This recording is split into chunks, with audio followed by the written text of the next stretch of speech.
নমস্কাৰ আসসালামু আলাইকুম মোৰ নতুন ব্লগ হয় আজি আৰু মোৰ ৰেছমাছ আছামিজ ব্লগলৈ সকলোকে স্বাগতম জনালো আজি মই বিশেষকৈ আপোনালোকৰ লগত চাচিনাকি হ'ম বুলি ভিডিঅ'টো বনাইছো আৰু আজি মই মোৰ যিবিলাক গছলতা আছে মানে যিবিলাক মোৰ সন্মুখৰ ফালে সেইবোৰহে মই দেখুৱাইছো বিশেষ একো নেদেখুৱাও এডাল হ'ল জবা ফুল বহু ডাঙৰ হ'ল গছডাল বৰ সোনকালে ডাঙৰ হ'ল গছডাল আৰু এডাল হৈছে টগৰ ফুলডাল এতিয়া ফুলা নাই গছডাল কিন্তু ফুলিলে যেতিয়া ফুলিব নহয় বগা হৈ ফুলে খুব ধুনীয়া লগা হয় আৰু মই বহু ভাল পাওঁ গছলতা গছবন মই বহুত ভাল পাওঁ কাৰণ যেতিয়া মোৰ গছবোৰৰ মাজেৰে মই অহা যোৱা কৰোঁ বা গছবোৰ চকুত পৰে খুব ধুনীয়া লাগে আৰু মই বহুত ভাল পাওঁ সেইকাৰণে মই গছ ৰুই থৈ দিছোঁ সন্মুখতে আৰু এইটো হৈছে জবা ফুল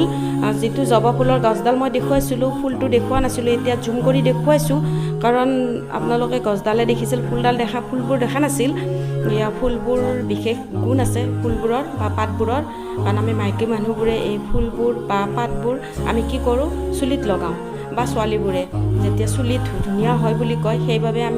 মই সেইবাবেই গছডাল ৰুইছিলোঁ আচলতে কিন্তু এতিয়া গছডাল যেতিয়া ডাঙৰ হ'ল মানে যেতিয়া জোপোহা মানে বুলি কয় যে জোপোহা হৈ গ'ল আৰু ফুল যেতিয়া একেলগে ফুলে সঁচাই মন মোহিত কৰে কাৰণ ৰঙা ৰঙা ফুল মাজে মাজে সেউজীয়া পাত খুব ধুনীয়া লাগে আৰু এইটো মই যিটো ৰাস্তাৰে অহা যোৱা কৰোঁ এইটো দীঘল ৰাস্তা হয় কিন্তু বেছি বহল নহয় মানে বাইক চাইকেল অটো ভেন ঠেলা মানে এনেকুৱা গাড়ীবোৰ আহে তথাপি আৰু কথা নাই যিহেতুকে আমি চলিব পাৰোঁ আৰু এয়া মোৰ ওচৰতে মানে সন্মুখতে মানে এনেই বগাই মানে যিবিলাক গছলতা হৈ আছে মানে খুব ধুনীয়া লাগে কাৰণ সেউজীয়া গছ-গছনি যেতিয়া আমি দেখোঁ চকুৰ দৃষ্টিশক্তিৰ কাৰণেও ভাল গতিকে মানে ভালেই লাগে খুব ধুনীয়া লাগে গছবনৰ মাজত থাকি